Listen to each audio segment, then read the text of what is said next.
누가복음 6장 12절부터 19절인데요. 오늘 성경을 가지고 계신 분들은 찾으시고 없으신 분들은 앞에 화면을 보시면 말씀이 기록되어져 있습니다. 우리 누가복음 6장 12절부터 19절 함께 읽겠습니다. 이때 예수께서 기도하시러 산으로 가사 밤이 새도록 하나님께 기도하시고 밝음에 그 제자들을 부르사 그 중에서 12를 택하여 사도라 칭하셨으니 곧 베드로라고도 이름을 주신 시몬과 그의 동생 안드레와 야고보와 요한과 빌립과 바돌로메와 마태와 도마와 알페의 아들 야고보와 셀롯이라는 시몬과 야고보의 아들 유다와 예수를 파는 자 될 가룟 유다라. 예수께서 그들과 함께 내려오사 평지에 서시니 그 제자의 많은 무리와 예수의 말씀도 듣고 병 고침을 받으려고 유대 사방과 예루살렘과 두로와 시돈의 해안으로부터 온 많은 백성도 있더라. 더러운 귀신에게 고난받는 자들도 고침을 받은지라. 온 무리가 예수를 만지려고 힘쓰니 이는 능력이 예수께로부터 나와서 모든 사람을 낫게 함이러라. 아멘. 어떤 일을 하는 데 있어서 가장 중요한 것은 왜 내가 이것을 해야 하는지를 아는 것입니다. 사람이 일을 할 때 이 왜라는 이 질문에 해결되고 하는 것과 하지 않고 하는 것은 결과나 능률에 있어서 굉장히 큰 차이가 있습니다. 예를 들면 내가 왜 공부해야 되는지를 아는 사람은 그 공부하는 것이 즐겁진 않지만 그래도 해야 되는 이유들을 알고 하면 훨씬 더 능률이 오르고 또 이렇게 더 성실하게 할 수 있게 되는데, 내가 왜 공부를 해야 되는지가 이해가 안 되고 모르는 사람은 공부의 능률이 잘 오르지 않습니다. 우리 형제들이 군 생활을 할 때 군대에 있는 그 시간이 힘든 이유는 왜 군대에 있어야 되는지가 이해가 잘 안 되기 때문입니다. 사실 별 의미를 모르거든요. 그래서 우리가 살아가면서 어떤 일을 할 때 있어서 왜라는 질문을 해결하는 것이 굉장히 중요합니다. 이것은 우리가 성경을 읽을 때도 마찬가지입니다. 여러분들이 성경을 쭉 읽으실 텐데 성경을 읽을 때 좀 재미있게 묵상하고 읽는 방법을 한 가지를 알려드리면, 이 성경을 읽으면서 왜라는 질문을 던져보는 것입니다. 제가 신학교를 다닐 때 그 당시에 한국에서 가장 설교를 잘하는 것으로 주목받던 목사님이 한 분 계셨는데, 그분이 오셔서 이제 이 설교에 대해서 이야기를 하면서 본인만의 그 설교 노하우에 대해서 알려주시면서 이렇게 하면 그래도 조금 설교 내용을 더 깊이 있게 묵상하고 준비할 수 있다라고 해서 알려주신 방법이, 본문을 읽을 때 왜라는 질문을 3번 이상 해봐라 라는 것이었습니다. 그러니까 그냥 생각 없이 읽지 말고 왜? 그러니까 예수님이 뭘 하셨다 그러면 왜? 제자들이 이렇게 말했다 그러면 왜? 이런 질문을 던지면서 성경을 읽는 것과 그냥 읽는 것이 굉장히 큰 차이가 있다라는 말씀을 주셨는데요. 여러분 나중에 성경 읽으실 때 이렇게 노트를 하나 옆에 두시고 쭉 성경을 읽다가 의문이 되시는 건 왜라는 질문을 달아서 한번 써 놓으시고요. 그러고 나서 왜 그런지 한번 고민하고 묵상해 보시고, 혹시 그게 해결이 안 되면 주변 사람들한테 한번 나누시거나, 그래도 해결이 안 되거나 조금 도움이 필요하다 그러면 그럴 때는 저나 전사님한테 연락을 주시거나 그 문제를 말씀해 주셔서 같이 나누면 됩니다. 그렇다고 해서 저랑 전사님이 그 왜라는 질문에 다 대답해 드릴 수 있는 건 아닙니다. 저희가 그럼 같이 고민하고 연구해서 이제 또 같이 말씀을 나누다 보면 이제 거기서 이제 말씀 읽는 재미가 나타나는데요. 저도 그래서 나름대로 이제 이 설교 준비를 할 때 성경을 묵상하면서 이 왜라는 질문을 계속 던지려고 노력을 하고, 그래서 제가 하는 이 설교들은 보통은 이제 제가 던졌던 왜라는 질문에 답해가고 추적해갔던 과정들을 나누는 것이 보통 이제 제가 하는 이 설교들인데요. 제가 지난주 그리고 이번 주에 이제 제자라는 주제를 가지고 설교를 했고 오늘 합니다. 이제 이런 제목을 들으면서도 그럼 왜 이 시기에 제자인가? 라는 질문을 던질 수 있겠지만, 저희가 제자반을 모집하는 중이다 라고 하는 것으로 답을 드릴 수 있겠죠. 어쨌든 그래서 지난주에는 제가 이 제자라는 질문을 하면서 제자라는 내용을 가지고 마태복음 4장 18절부터 22절까지의 말씀을 묵상하면서 2가지의 질문을 했었고, 그 질문에 대한 답으로 지난주에 말씀을 나눴는데, 첫 번째 질문은 왜 예수님은 제자가 필요하셨을까라고 하는 것이었고요. 그 말썽꾸러기에 잘 말도 이해 못하고 믿음도 없는 제자들이 예수님 사역이 왜 필요하셨을까가 첫 번째 질문이었고, 두 번째는 왜 제자는 포기해야만 하는가라고 하는 것이 두 번째 질문이었습니다. 그래서 나름대로 거기에 대한 답을 찾아가는 것이 지난주에 설교였는데요. 오늘도 누가복음 6장 12절부터 19절까지의 말씀을 통해서 제가 두 가지의 질문을 던졌고 이 두 가지 질문에 대한 답을 오늘 우리가 좀 찾아가려고 해요. 첫 번째 질문은 왜 예수님은 제자를 12명이나 부르셨을까라고 하는 것입니다. 왜 12명이나 되는 제자들을 부르셨을까? 그리고 또 하나는 마지막 질문인데 왜 굳이 우리는 제자가 되어야 하는가? 라고 하는 질문인데요. 이 질문에 대한 답을 좀 찾아가면서 우리가 이 제자라고 하는 이 단어를 좀 풀어가려고 해요. 먼저 우리가 다룰 질문은 제가 지금 첫 번째 던졌던 이 질문이 예수님은 왜 제자가 12명이나 필요하셨을까라고 하는 것입니다. 이것은 지난주에 던졌던 이 첫 번째 질문과도 맞닿아 있는데 지난주에 제가 방금 말씀드렸지만 뭐를 가지고 시작을 했냐면 왜 예수님께 제자가 필요하셨을까라는 질문을 다루었어요. 예수님의 공생의 사역을 보면 제자들이 결코 도움이 되지 않습니다. 제자들은 예수님을 공경에 빠뜨리고 위기에 빠뜨리고 예수님의 사역에 있어서 마이너스가 되면 마이너스가 되지 절대 플러스가 되지 않았어요. 예수님의 사역을 계승하고 그리고 예수님이 승천하시는 그 사역을 계속 이어갈 사람이라고 하면 어느 정도 설득력은 있지만 그러기에는 예수님의 공생애 동안 제자들의 했던 헛발질이 너무 컸습니다. 그러니까 사실은 예수님에게 있어서 굳이 제자들은 필요한 존재라고 볼 수 없었습니다. 여기에 대해서 우리가 지난주에 말씀을 나누었었는데 제자가 스승을 돕거나 힘이 되어야 되는데 오히려 짐이 되었던 존재예요. 그런데 예수님께서는 그 제자를 한 명, 뭐 두 명 이렇게 아니면 뭐 세 명 이렇게 부르신 것이 아니라 12명을 부르셔서 더군다나 여러분 이걸 한번 잘 보세요. 12명의 제자가 있는데 우리가 그 12명의 제자의 이름을 잘 모르죠. 그런데 우리가 누구에게나 물어봐도 예수님의 제자 그러면 아는 이름이 3명은 있습니다. 혹시 한번 대보시겠습니까? 예수님 제자 그러면 떠오르는 사람 3명. 첫 번째 베드로, 두 번째 야고보, 세 번째 요한. 왜 그러냐 하면 예수님께서 어딜 가나 이 셋은 데리고 다니셨기 때문이에요. 변화산에 올라갈 때에도 이 3명과 함께 가셨어요. 겟세마네 기도를 갈 때도 우리가 이번 주에 고난주간인데 겟세마네 기도를 갈 때도 제자들하고 같이 겟세마네 그 입구까지 가셔가지고 기도하는 자리로는 이 베드로, 야고보, 요한만 데리고 가셨고 기도하는 동안 깨워서 날 왜 중보해달라고 이 3명에게만 말씀하셨어요. 그럼 이렇게 이해할 수가 있어요. 예수님의 제자는 3명이었어도 됐을 뻔해요. 그렇지 않나요? 어딜 가시든지 3명만 데리고 다니실 거면 그리고 중요한 자리에는 3명만 데리고 가실 거면 그 제자는 3명만 있어도 충분하지 않았을까라는 의문을 던질 수가 있습니다. 그런데도 왜 예수님은 12명이나 부르셨고 나머지 왜 존재감 없는 9명들을 부르셨고 그 중에서 예수님을 배신하는 제자인 가룟유다까지 부르셨을까라고 하는 것인데요. 이제 그 이유들을 오늘 본문을 통해서 좀 보려고 해요. 오늘 본문 12절에 보면 예수님께서 홀로 산에 기도하러 가서 밤새 기도하시는 장면이 나옵니다. 그러니까 이때 예수께서 기도하시러 산으로 가서 밤이 새도록 하나님께 기도하셨다라고 해요. 여러분 여기서 예수님의 기도에 주목해야 되는 게 두 가지. 하나는 산으로 가셨다는 거, 하나는 밤새 기도했다는 거예요. 여러분 산기도라는 것은요 정말 뭔가 간절할 때 합니다. 저도 평생 살면서 딱 한 번 해봤는데 그때 이제 고등학교 때 그 선생님 손에 이끌려서 가서 했는데 이 산기도라는 게 쉽지 않아요. 제가 그때 송구영신 예배 끝나고 갔으니까 그 1월달에 그 추울 때 가고 산기도 했는데요. 춥죠, 무섭죠. 이거 산기도 이거 아무나 하는 거 아닙니다. 근데 철야기도까지 해요. 밤새서. 여러분 이렇게 산에 올라가서 밤새 기도한다라고 하는 것이 이 기도 제목이 대단히 중요하다라는 것이겠죠. 뭔가 굉장히 중요하게 내가 기도할 게 있으니까 굳이 산에 올라가서 밤새 그것도 혼자서 간절히 기도하는 거 아니겠습니까?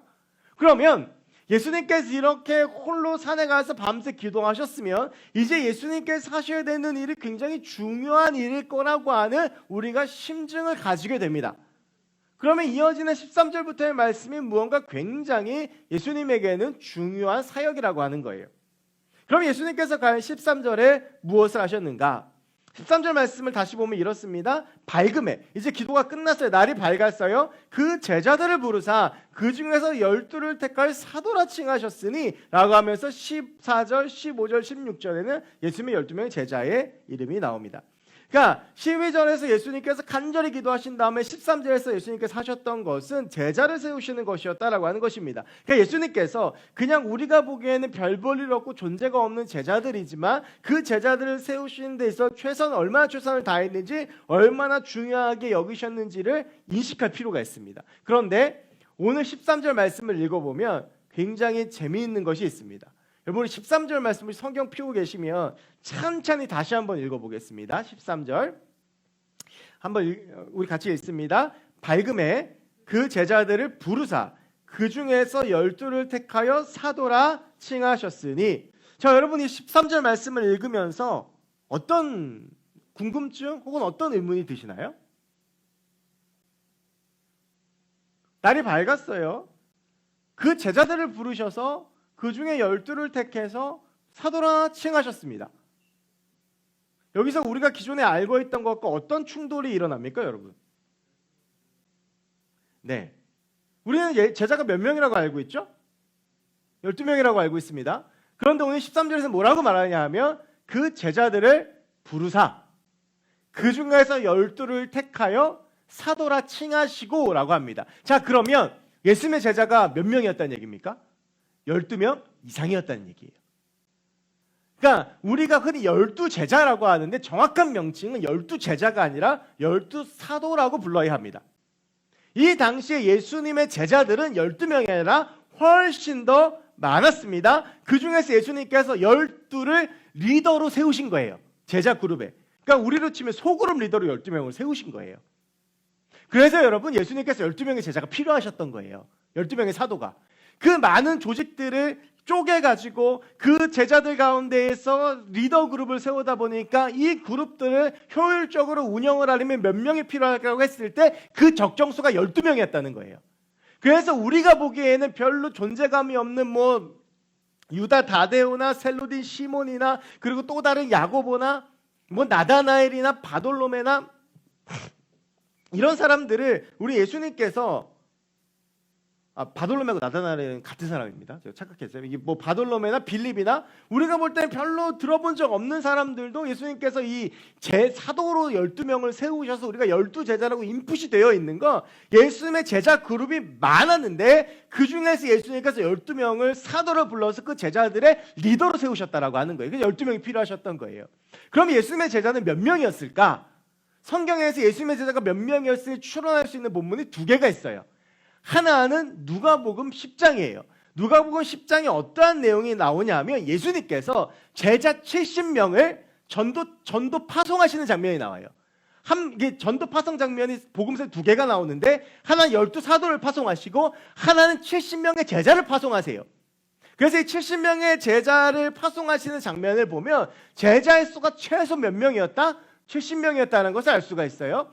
또 하나 제자들의 숫자를 추론할 수 있는 것은 어디에 나오냐면 사도행전 1장에 나오는데 예수님께서 승천하시면서 뭐라고 말씀하시냐 하면 너희가 이 예루살렘을 떠나지 말고 내가 너에게 보내주겠다고 약속한 그 성령을 기다리라라고 말씀을 하세요. 그래서 제자들이, 이 사도들이 예수님의 승천을 보고 돌아가지 못하고 예루살렘에 모여요.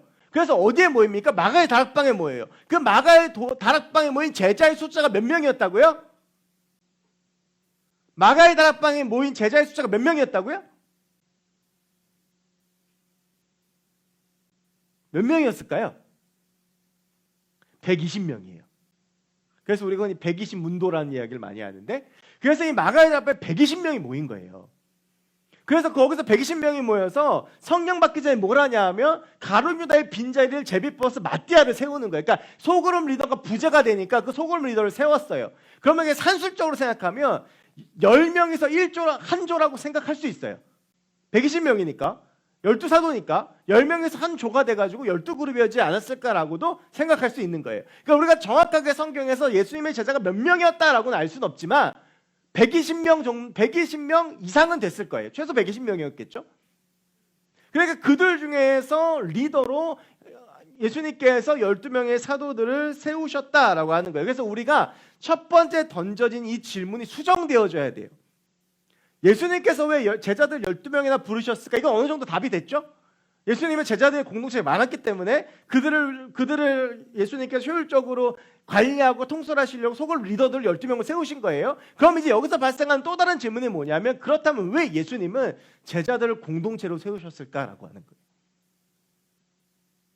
여러분, 우리가 성경에 나오지 않는데 예수님의 제자 공동체 중엔 별도로 여자 제자 공동체가 따로 있었어요. 그래서 예수님이 십자가에 달려 죽으실 때 그럴 때 끝까지 의리를 지키고 끝까지 그 예수님의 발 밑에까지 있었고, 부활 장사되어서 무덤에 계신 예수님을 찾아갔던 것도 여자 제자 공동체였어요. 그들 중에 리더가 막달라 마리아나 이런 사람들이었던 거예요. 그럼 예수님께서 왜 제자들을 공동체로 세우셨을까? 많은 사람들이 제자가 되겠다고 몰려 들어왔는데 예수님께서 왜 그들을 받으셔서 120명, 최소 120명 되는 제자 그룹을 두시고 그들을 관리하기 위해서 소그룹 리더로 사도들까지 세우셨을까? 라고 하는 것이 우리가 찾아볼 두 번째 질문이에요. 그런데 그 대답도 우리가 방금 그 제자의 숫자를 추적했던 누가복음 10장과 사도행전 1장의 답이 나와요. 자, 여러분 누가복음 10장을 다시 한번 보면 누가복음 10장에서 예수님께서 70명의 제자들을 전도 파송을 하세요. 그런데 전도 파송을 하시는데 이 전도팀에는 한 가지 독특한 원칙이 있었어요. 하나는 아무것도 가지면 안 돼요. 아무것도 가지지 않고 가야 돼요. 그리고 나서 이 사람이 복음을 듣든지 안 듣든지 복음을 전해야 돼요. 그 다음에 마지막 중요한 원칙이 뭐냐면 2인 1조예요. 2명이서 한 조를 만들어서 35팀을 파송하셨어요. 근데 여러분 생각해 보세요.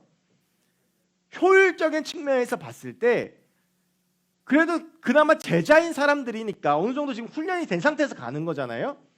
한 명씩 70팀으로 보내는 게 더 효과가 좋겠어요? 2명씩 35팀으로 보내는 게 더 효과가 좋겠어요? 70팀으로 보내는 게 산술적으로 훨씬 더 효과가 많죠. 더 많은 지역으로 갈 수 있고 더 많은 사람을 만날 수 있고 더 많은 활동을 할 수 있는 게 70팀이에요. 그런데 예수님께서 이 제자를 2명씩 해서 35팀으로 나누세요. 왜 그러셨을까? 혼자는 무섭거든요. 여러분 우리한테 적용해 봅시다. 우리가 예를 들면 지금 코로나 아니야. 다음 주가 부활절이야. 자, 우리 노방전도 나가자 그랬어요. 그럼 우리 청년들이 한 80명이에요. 자, 여러분 우리 80명이 다 80팀으로 나눠서 갑시다 하고 2명씩 40팀 나눠서 내보내는 거 하고 여러분은 어떻게 가셨으면 좋겠어요? 안 갔으면 좋겠죠. 근데 가야 돼요. 한 명씩 80팀 가는 거 하고 그래도 그나마 2명씩 40팀 가는 거 하고 여러분들 어느 게 더 선호될 것 같아요? 두 번째죠. 왜요? 그래도 2명이서 가면 쪽팔림도 덜하고 가는 길에 얘기도 할 수 있고 또 전도하다 거절당하면 서로 나눌 수도 있고 그리고 둘이서 이제 좀 한 명은 좀 내성적이고 한 명은 좀 활발하면 얘한테 좀 뭐라 하지고 나한테 중보기도도 할 수 있고 활용 방법이 달라지는 거예요. 팀이 되는 순간. 그래서 예수님께서는 2명을 35팀을 보내시는데 여러분 이 전도팀이요. 생각해보세요. 아무것도 안 가지고 아무것도 없이 어디로 가야 되는지도 모르고 그러고 가는데 혼자 가면 얼마나 무섭겠어요. 그러니까 둘이서 한 팀이 돼서 간 거예요. 자, 두 번째 사도행전 1장도 마찬가지예요. 여러분 지금 이 제자들의 상황이 어떤 상황이냐면 예수님께서 십자가에 달려서 죽으시고 부활하신 다음에 제자들과 함께 40일을 계시다가 하늘로 올라가셨어요. 그런데 이때 어떤 상황이 벌어지냐 하면 예수님의 시체가 없어진 거예요. 여러분 혹시 그 재작년 부활절이었던 것 같은데 그때 왜 저쪽에다가 돌문 막 이렇게 만들어놨던 거 혹시 기억나세요? 그게 그 당시에 그 무덤이에요. 무덤은 어떻게 되어 있냐면 우리처럼 뭐 땅에다 파묻고 이게 아니고 그 굴을 사가지고 거기다 시체를 넣어요. 그리고 그 돌문을 막아놔요. 그러다가 이제 그 시체가 다 되면 완전 뼈가 되면 그걸 이제 빻아가지고 뭐 이렇게 보관하거나 그렇게 했거든요. 그러니까 이제 그게 그 유대인들의 그 장례 절차였는데 어느 날 그 무덤에 넣어놓은 그러니까 무덤이 개폐가 가능한 거예요. 열었다 닫았다가 어느 날 예수님이 무덤을 열었는데 예수님이 없는 거예요. 더군다나 예수님은 십자가형으로 죽었기 때문에 특별관리 대상이었고 그것도 거의 대역죄로 죽었기 때문에 로마의 군인들이 지켰어요. 그런데 예수님의 시체가 없어진 거예요. 바리새인들이 난리가 났죠. 로마도 난리가 났어요. 자, 그럼 여기서 사람들이 할 수 있는 합리적인 추론이 뭘까요? 예수님이 부활하셨다. 이게 합리적인 추론일까요? 아니에요. 제자들이 시체를 훔쳐갔다. 왜? 예수님께서 살아생전에 내가 부활한다고 얘기했거든. 그러니까 시체를 훔쳐가고 예수님이 부활한 것처럼 꾸민다 라고 하는 게 바리새인들의 합리적인 추론이에요. 그러니까 바리새인들은 지금 누구만 보고 있겠어요? 제자들만 보고 있는 거예요.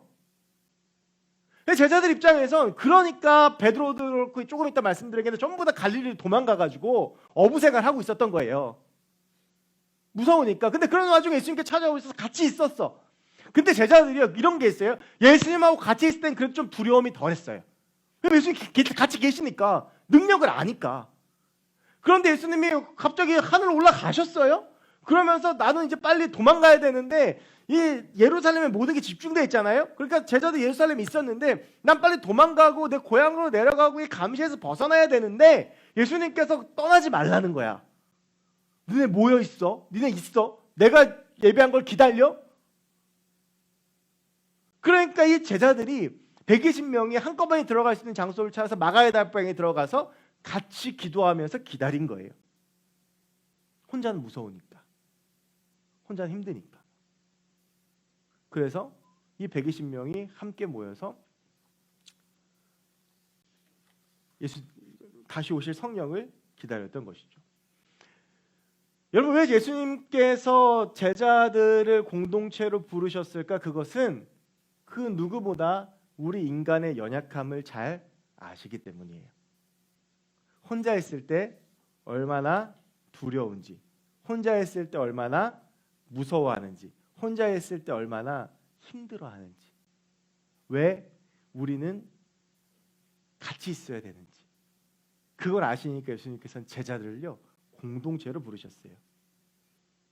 예수님께서는 제자 공동체가 서로 연결하고 연합하고 연대해서 두려움을 극복하고 서로 힘이 되고 의지가 되어 살아가고 사역하기 원하셨던 거예요. 실제로 복음서를 보면 이 제자들의 사이가요 그렇게 좋지 않아요.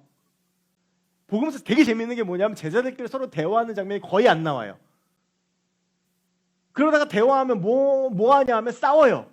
누가 높은지 갖고 싸우고 네가 해 내가 이거 갖고 싸우거든요. 그런데 놀라운 건 뭐냐면 요한복음 21장을 보면 예수님께서 십자가에서 달려 돌아가시고 부활하신 다음에 베드로를 찾아가신 다음에 요한복음 21장에 나오는데 그 요한복음 21장을 시작할 때 그 갈릴리 바닷가에 몇 명이 있냐면 7명이 있어요. 근데 그 7명을 잘 보면 가론이 다 죽었으니까 예수님의 그 사도들 11명 남았잖아요. 그 중에서 그 사도들 중에서 7명이 거기 있는데 보면 그 베드로, 도마, 나다나엘, 야고보, 요한 그리고 이름이 밝혀져 있지 않은 둘 이렇게 되어져 있어요. 자, 그런데 이 7명을 분석해 보면 어떠냐 하면 베드로, 야고보, 요한은 원래 어부예요. 그리고 이름이 밝혀져 있지 않은 사람들을 추측해 볼 때 베드로가 갈릴리에 내려왔으니까 누가 같이 내려왔겠어요? 형인 안드레가 같이 내려왔겠죠. 그리고 여기 지금 보면 나다나엘이 있잖아요. 나다나엘이 예수님의 제자가 될 때 그 나다나엘을 불렀던 친구가 있는데 그가 누구냐면 빌립이에요. 그 빌립이 나다나엘한테 와서 보라! 라면서 나다나엘 예수님의 제자로 삼았거든요. 그래서 이제 예수님의 제자가 됐고 나중에 사도로 선발이 된 거죠. 그러니까 아마 빌립도 같이 있지 않았을까라고 추측을 해보면 예수님의 제자가 지금 갈릴리에 누가 있다고 볼 수 있냐 하면 베드로, 도마, 나다나엘, 야고보, 요한, 안드레, 빌립 이렇게 7명 있었을 거라고 추측해 볼 수 있는데 이 중에서 4명은 어부예요. 베드로, 야고보, 안드레, 요한. 우리 지난주에 나눴잖아요. 그런데 빌립과 나다나엘과 도마는 어부가 아니에요. 그럼 이건 뭐 어떻게 해석을 할 수가 있느냐? 이제 이 어부 아닌 사람들도 이제 베드로를 위해 어부 그룹을 의지해서 갈릴리에 정착했다고 볼 수 있는 거예요. 갈 데가 없는 거야. 더 할 게 없는 거야. 무서워. 그런데 어떻게 갈 수도 없어. 그러니까 제가 지난주에 말씀드렸지만 이 베드로하고 야고보 집안은요 그냥 뭐 별볼이 없는 어부의 집안이 아니라 나름대로 갈릴리 바다에서 꽤나 잔뼈 굵은 그래도 꽤나 안정적인 그 어부 가업이라고 말씀을 드렸어요. 그러니까 얘들은 내려가 정착할 데가 있어. 그러니까 정착할 데 없는 이 도마나 빌립이나 나다나엘도 이들과 같이 내려갔다라고 추측해 볼 수 있어요. 그럼 이거에서 우리가 제가 뭘 얘기하고 싶은 거냐 하면 이 위기의 순간이 됐을 때 이미 이들 가운데에는 서로 연대해주고 서로 끌어주는 공동체성이 확보가 되었다라는 거예요. 그러니까 극한에 몰리고 갈 데가 없으니까 서로가 의지하는 관계가 형성이 되었다라고 하는 것이죠. 이것이 예수님께서 제자들을 부르신 이유라고 하는 거예요. 지혜자 솔로몬이 이야기한 전도서 4장 12절에 이런 말씀이 있습니다. 한 사람이면 패하겠거니와 두 사람이면 맞설 수 있나니 세 겹줄은 쉽게 끊어지지 않으리라. 예수님께서는 제자 공동체의 필요성을 아시고 공동체를 세우셨고요. 그들 위해서 12명의 소그룹 리더를 사도로 세우셔서 그 공동체를 체계화시키셨어요. 그리고 그 제자 공동체가 오늘날의 교회가 된 거예요. 우리가 각자 하나님께 나아가면 되는데 신앙은 개인인데 왜 교회에 모여서 예배드리고 왜 교회에서 함께 소그룹 모임하고 왜 교회에서 함께 신앙생활을 해야 되느냐? 이것 때문에 그래요. 인간의 연약함을 아신 하나님께서는 공동체를 통해서 성도 서로가 서로를 하나님께 이끌어주는 견인으로서의 역할을 하셨다라고 하는 거예요. 여러분, 신학적인 용어에 성도의 견인이라고 하는 말이 있어요. 이게 뭐냐 하면 한 번 은혜 받은 사람은 끝까지 그 은혜가 없어지지 않는다는 거예요. 하나님께서 끝까지 그 사람을 끌어주신다는 거예요. 근데 이 성도의 견인 가운데 하나님께서 사용하시는 방법은 직접적인 방법, 간접적인 방법인데, 직접적인 방법은 계속 은혜를 부어주시는 거고, 간접적으로는 옆에 있는 공동체를 사용해서 이 사람을 끌어가는 거예요. 우리가 청년부에 정착한 거, 나 혼자 정착한 사람 많지 않아요. 누군가가 끌어주고 공동체에서 함께 해주고, 셀을 잘 만나서, 아니면 새가족반을 그때 잘 만나서, 목회자를 잘 만나서, 이러한 이유들로 지금 우리가 이 자리에 있는 거잖아요. 여러분, 이것이 공동체가 있어야 되는 신앙에서 이유라고 하는 거예요. 여러분, 이것이 초대교회의 강점이고 장점이었어요. 초대교회는 박해와 핍박을 피하다 보니까 다 가정교회였어요. 그래서 매일 저녁마다 어느 날은 이 집, 어느 날은 저 집, 어느 날 이 집에서 모이는 거예요. 어느 날은 영훈이 네 집, 어느 영현이 네 집, 같은 집이죠. 그래서 이제 집집마다 돌아가면서 만나면 이렇게 하루는 이 집에서 이제 반찬도 준비하고 뭐 밥도 준비해서, 예를 들면 영훈이네 집으로 한 5명이 모여서 식사 나누면 서로의 삶을 이야기하고 은혜를 이야기하고 힘든 것 이야기하고, 내가 이렇게 해서 신앙적으로 뭐 힘들었다, 노예들이 많았어요, 내 주인 때문에 이렇게 힘들다, 이런 얘기하면서 서로 기도해 주면서 힘을 얻고 다음날 나가는 거예요. 이게 초대교회였어요, 여러분. 초대교회는 모여서 뭐 했냐면 떡을 떼고 나누고 기도해 줬어요. 그리고 사도들이 이따금 방문해서 기도해주고 이야기 들어주고 자기가 만난 예수님을 전하고. 그러다가 교회가요, 313년 기독교가 공인이 되고 교회가 지상으로 드러나기 시작하면서부터 이런 능력이 조금씩 사라지고, 왜냐하면 더 이상 숨을 필요가 없거든요. 그러니까 그냥 이렇게 모여서 예배하고 모여서 하는 것으로 만족하기 시작을 한 거예요. 여러분, 저는 오늘날 우리 교회에 예수님께서 부르셨던 이 제자 공동체, 그리고 초대교회 같은 이 모습이 필요한 것이 바로 여기에 있다고 생각하는데, 더 친밀하게 더 하나님께 함께 나아가고 함께 세워줘야 되는 거예요. 여러분, 새청이 어떤 공동체가 돼야 되느냐? 우리 새청이 함께 하나님께 나아가는 공동체가 돼야 돼요. 그래서 하나님께서 우리 공동체를 불러주셨어요. 그래서 서로가 함께 나아갈 수 있게 만들어주셨어요. 여러분, 그래서 뭐 새청 안에 쉐카이나가 있고 뭐 어떤 팀이 있고, 그러니까 우리가 제자반을 하고 셀이 있고, 지금은 셀을 모이지 못해서 아쉽지만 이런 게 있는 이유는 뭐냐 하면, 너 혼자 하나님 앞에 나가기 힘드니까 같이 가자는 거예요. 옆에서 붙잡아줘야 되는 거예요. 선배가 붙잡아주고 때로 후배가 밀어주고 동기가 밀어주면서 함께 하나님을 바라보면서 나가고, 신앙적으로 슬럼프에 빠지고 힘들면 같이 기도해주고 오픈하고 나누고 내 힘듦을 나눌 수 있고, 세상에서 못하는 이야기를 교회로 가져가서 이야기해서 서로 기도하면서 힘을 내라고 하나님이 우리의 공동체를 만들어 주신 거예요. 근데 이게 우리처럼 100명씩 이렇게 되면 100명이 다 하기 힘드니까 여기서 소그룹으로 나누고 제자반 같은 거를 해서 서로 함께 모아서 더 깊이 있는 나눔을 하고, 그러면서 우리가 지금의 신앙을 업그레이드 시키고 성장하고 양육받고 서자라고 하는 거예요. 오늘 우리에게 교회라는 공동체가 필요한 이유가 여기 있어요. 여러분, 아무리 교회가 욕을 많이 먹고 비판당하고 손가락질 당해도 교회는 없어지면 안 돼요. 교회라는 공동체는 분명히 존재해야 돼요. 정확하게 자기의 목적과 자기의 사명을 다하면서 교회는 존재해야 돼요. 그런 교회의 존재의 가장 첫 번째 이유는 우리가 함께 공동체로서 하나님을 바라보며 이 안에 하나님에 대한 이야기들이 충분히 나누어지고 함께 공감하고 함께 기도하면서 하나님께 나아가야 된다는 거예요. 그래서 교회에서 모여서 자꾸 남 얘기하고 욕하면 안 돼요. 교회에서 모여서 하나님에 대해서 이야기하고 함께 하나님에 대해서 나누고 내 삶의 어려움을 이야기하고 기도해주고, 그러면서 함께 하나님께 나아가기 위해서 서로 흔들리며 세워주는 거예요. 여러분, 인간은요 절대 혼자 설 수 없어요. 제가 이 설교하면서 한번 얘기했잖아요. 우리가 결혼하면 불편할 걸 다 알아요. 근데도 해요. 내 시간 포기하고 내 돈 포기하고 내 가치 포기하고. 그래도 결혼한 이유가 뭐예요? 결혼해야 행복하니까 하는 거예요. 결혼하고 아이를 낳으니까 행복하니까 하는 거예요. 인간은 관계지향적이에요. 왜냐하면 그렇게 창조를 받았어요. 삼위일체 하나님이 인간을 지으시면서 뭐라고 말씀하셨냐면 우리의 형상처럼 창조했다라고 하셨어요. 그 우리의 형상이 뭡니까? 지금 우리 이런 외형이 아니라 삼위일체 하나님의 바로 그 관계성이에요. 성부, 성자, 성령 하나님이 사랑을 묶어있는 그 관계성. 그래서 우리는 관계 속에서 살아가야 돼요. 여러분, 그래서 인간이 가장 견디기 힘든 감정이 뭐예요? 외로움이에요. 혼자 있다라는 거. 그게 여러분 신앙에 있어서도 마찬가지예요. 내가 신앙생활하면서 가장 힘들 때가 언제입니까? 신앙생활하면서 외로움 느낄 때예요. 교회 왔는데 외롭다고 느낄 때. 아무도 내 신음이나 내 아픔이나 내 힘듦이나 내 신앙적인 어려움을 공감해주지 않고 나 혼자 던져져 있다고 할 때, 그때 우리가 바로 하나님을 볼 수 있으면 좋겠는데 우리가 그러기엔 한계가 있어요. 그래서 그런 우리를 끌어주고 붙잡아줘야 되는 견인의 공동체가 필요해요. 그게 교회인 거예요. 그럴 때 우리가 하나님의 나라를 경험할 수 있는 거죠. 여러분, 저는 우리가 이렇게 함께 하나 되는 공동체가 됐으면 좋겠습니다. 그래서 우리가 이 가운데서 하나님의 나라를 경험했으면 좋겠어요. 이게 사도행전 2장에서 나오는 그 교회의 모습인 거예요. 막 나오다 보니까 얘가 지금 너무 힘들어. 그래서 막 밥도 사주고 그러다 보니까 그 힘으로 이겨내고, 그래서 내가 그 받은 사랑에 그걸 통해서 또 흘려보내고, 이런 것들이 계속 이어지는 신앙의 공동체. 내가 받았던 사랑이 내 밑으로 흘러가고, 그리고 우리가 그렇게 해서 또 언젠가는 내가 그렇게 흘려보냈던 그 사람이 나보다 더 커져서 내가 힘들 때 나를 끌어주고. 여러분, 그것이 하나님의 나라 아니겠어요? 저는 오늘 교회가 회복돼야 되는 정체성이 바로 여기 있다고 생각을 해요. 여러분, 그래서 우리가 함께 하나님을 이야기하고 나눌 수 있는 그런 공동체가 되었으면 좋겠습니다.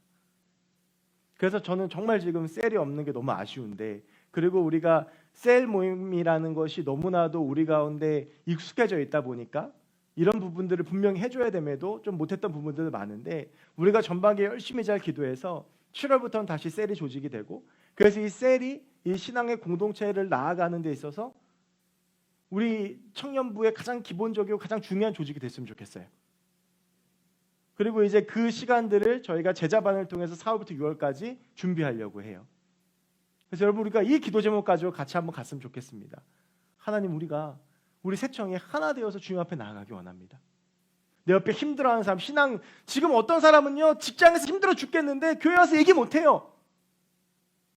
어떤 사람은 신앙적으로 지금 바닥을 쳤는데도 몰라요. 여러분, 우리가 그럴 때 그 사람의 손을 붙잡아주고 같이 기도해주면 이렇게 세워줘야 되는 거예요. 그게 공동체로서 존재하는 이유인 거예요. 저는 그게 회복되어진 우리 새청이 됐으면 좋겠어요. 짧게 한 가지만 더 말씀을 드리면, 그렇다면 왜 굳이 제자가 되어야 되는가? 물론 이 공동체로서 부름받은 제자의 모습이나 또 한 가지는 뭐냐 하면, 여러분 14, 15, 16절에 제자들의 명단이 나오잖아요. 근데 17절 말씀을 보면, 17절 말씀 한 번만 더 보려고 하는데, 17절 말씀을 읽으면 이래요. 여러분, 여기 두 그룹이 나오는데 이 두 그룹을 한번 찾아보세요. 17절에는 두 그룹이 나와요. 이 그룹을 한번 찾아보세요. 예수께서 그들과 함께 내려오사 평지에 서시니 그 제자의 많은 무리와 예수의 말씀도 듣고 병고침을 받으려고 유대 사반과 예루살렘과 두로와 시돈의 해안으로부터 온 많은 백성도 있더라. 자, 여러분, 여기서 두 그룹이 혹시 발견이 되시나요? 한 그룹은 어떤 그룹이죠? 제자들, 많은 제자들, 그러니까 12사도를 넘어서 제자들. 또 한 그룹은 온 사람들. 근데 여러분, 여기서 이제 핵심의 방점이 뭐냐면 17절에 보면 그 제자의 많은 무리가 있고요. 근데 그 앞에 보면 예수님께서 그들과 함께 내려오사. 제자들 앞에 붙는 중요한 말은 뭐냐면 함께예요. 예수님이 제자들은 예수님과 함께 있었어요.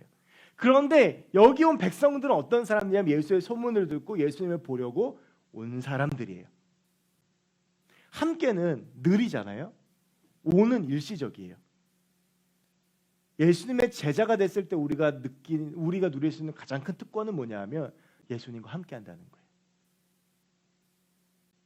그냥 어떤 내가 필요할 때 한순간 그때만 예수님께 찾아오고 예수님만 보는 그런 사람이 아니라, 이제 나중에 제자반을 하는 분들은 저랑 그 책을 읽게 될 텐데, 카일 아일드먼이 쓴 팬인가 제자인가라는 책이 있어요. 혹시 읽어보신 분들 계실지 모르겠지만 거기서 이제 이 팬과 제자를 구분을 하거든요.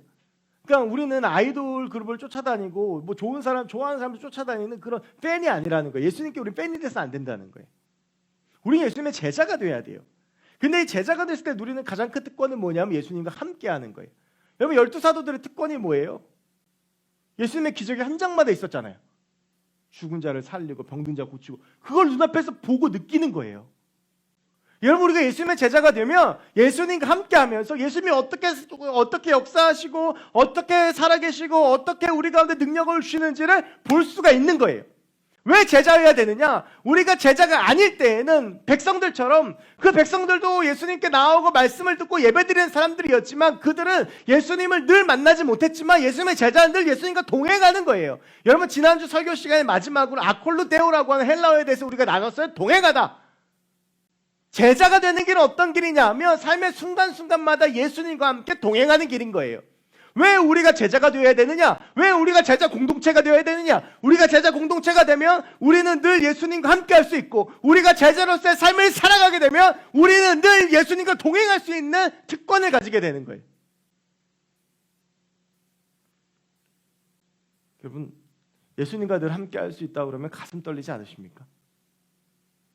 일시적으로 잠깐 왔다 가는 그런 분이 아니라 나의 삶의 순간순간마다 그분이 함께 계시고 내가 그걸 느낄 수 있는 거예요. 그분이 나와 함께 하시는 걸 날마다 느끼며 그분으로부터 공급받고 여러분 그래서 12제자는 순교할 수 12사도는 순교할 수 있었어요. 예수님과 동행하기 때문에 내가 지금 이 죽음의 고통 끝에 가면 이 동행하는 주님과의 동행의 길은 계속되어지기 때문에 여기서 그들의 능력이 나오는 것입니다. 여러분 저는 우리 새청이 예수님의 제자 되어 이 함께의 특권을 누리는 우리가 되었으면 좋겠습니다. 함께 예수님을 바라보고 함께 예수님과 살아가고 그래서 우리 주님 주시는 그 놀라운 능력을 경험할 수 있는 그런 우리가 되었으면 좋겠습니다.